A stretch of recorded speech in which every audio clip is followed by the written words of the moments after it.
I was 18 years old when I got married. I belonged to a very conservative family, a Baloch family, where good daughters never say no to their parents. My father wanted me to get married, and all I said was, if that makes you happy, I'll say yes. And of course, it was never a happy marriage.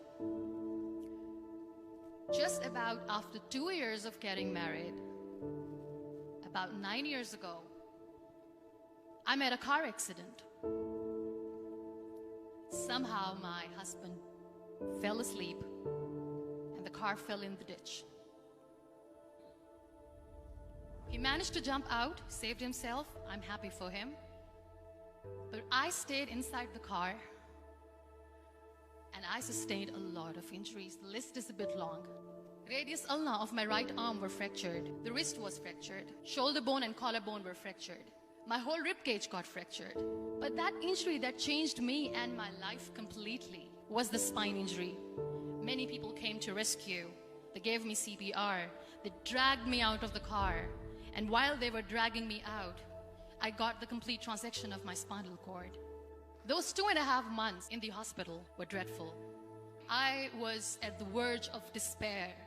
One day, doctor came to me and he said, well, I heard that you wanted to be an artist, but you ended up being a housewife. I have a bad news for you. You won't be able to paint again.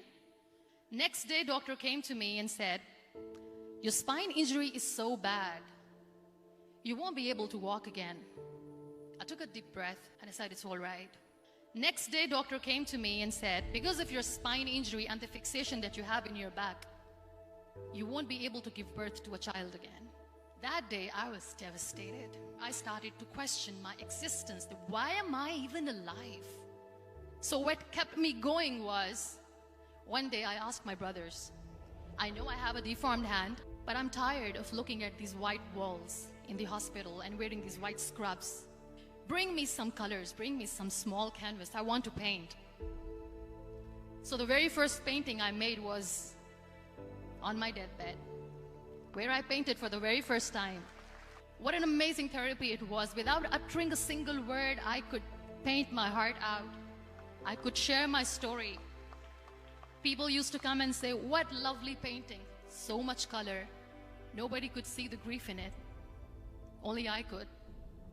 And that day I decided that I'm going to live life for myself. I am not going to be that perfect person for someone. I am just going to take this moment and I will make it perfect for myself. That I'm going to fight my fears. So I wrote down one by one all those fears. And I decided that I'm going to overcome these fears one at a time. You know what was my biggest fear? Divorce. But the day I decided that this is nothing but my fear, I liberated myself by setting him free. And I made myself emotionally so strong that the day I got the news that he's getting married, I sent him a text that I'm so happy for you and I wish you all the best. And he knows that I pray for him today. Number 2 was, I won't be able to be a mother again. And that was quite devastating for me. But then I realized there are so many children in the world, all they want is acceptance. So there is no point of crying, just go and adopt one. And that's what I did.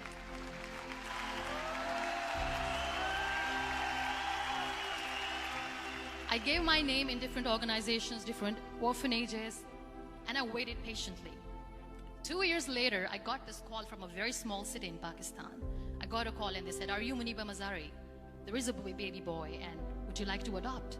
I could literally feel the labor pain. I said, yes, I am going to adopt him. I am coming to take him home. And that day, I was 2 days old, and today he's 6. You know, when you end up being on the wheelchair, what's the most painful thing?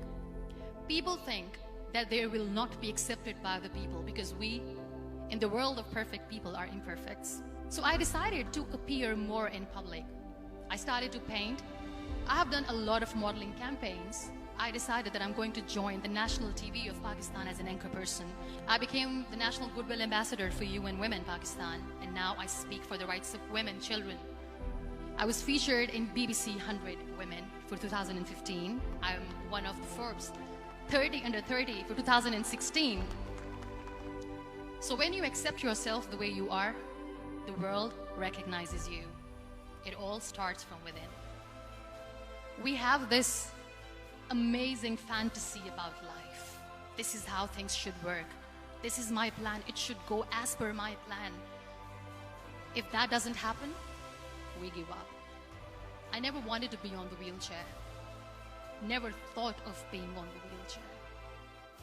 This life is a test and a trial, and tests are never supposed to be easy. So when you are expecting ease from life, and life gives you lemons, then you make the lemonade, and then do not blame life for that. It is okay to be scared. It is okay to cry. Everything is okay, but giving up should not be an option. They always say that failure is not an option. Failure should be an option, because when you fail, you get up, and then you fail, and then you get up, and that keeps you going.